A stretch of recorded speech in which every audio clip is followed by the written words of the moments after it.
জামালপুর জেলা কারাগারে বিশৃঙ্খলার ঘটনায় ৬ বন্দী নিহত হয়েছেন, আহত হয়েছেন ৪ কারারক্ষী সহ অন্তত ১৪ জন। মুক্তির দাবিতে বৃহস্পতিবার বন্দীদের একটি অংশ কারাগারে বিশৃঙ্খলা সৃষ্টি করে গেট ভেঙে পালানোর চেষ্টা করে তারা। এ সময় কারারক্ষীদের সাথে তাদের সংঘর্ষ হয়। ১২ ঘন্টার চেষ্টায় সেই পরিস্থিতি নিয়ন্ত্রণে আসে। 100% কপার কন্ডেন্সারে তৈরি ভিশন ফ্রিজ, তাই গুণে মানে অটুট থাকে বছরের পর বছর। জামালপুর জেলা কারাগারে বৃহস্পতিবার দুপুরে হঠাৎই গুলির শব্দ। এ সময় আগুনের ধোঁয়া দেখা যায়।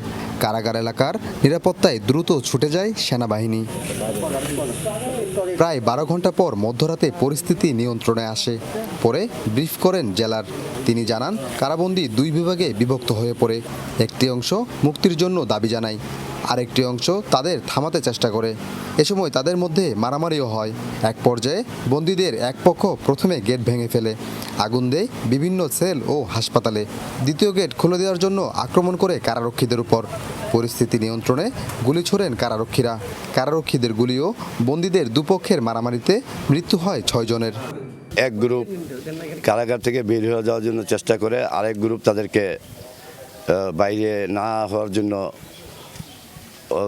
নিষেধ করে। এই নিয়ে 2 গ্রুপের মধ্যে তুমুল মারামারি হয়। আমরাও অনেক ফাঁকা ফায়ার করছি, ওয়াল থেকে টপকে নিচে পড়ছে। 5 জন গতকালই এবং আজকে হাসপাতালে চিকিৎসাধীন অবস্থায় আরেকজন মারা গেছে বলে আমি জানতে পারি। এদিকে বিশৃঙ্খলার খবরে কারাগারের গেটে ভিড় জমান বন্দীদের স্বজনরা।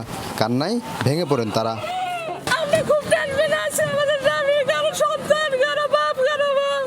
কালকে সাক্ষাৎ করার জন্য সিলেক্ট করছিলাম, ওই মুহূর্তে গোলাগুলি শুরু হয়েছে, আর সাক্ষাৎ করতে পারি না।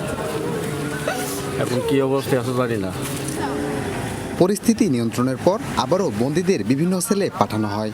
কারাগারে বর্তমানে 639 জন বন্দী রয়েছে বলে জানিয়েছে কারা কর্তৃপক্ষ।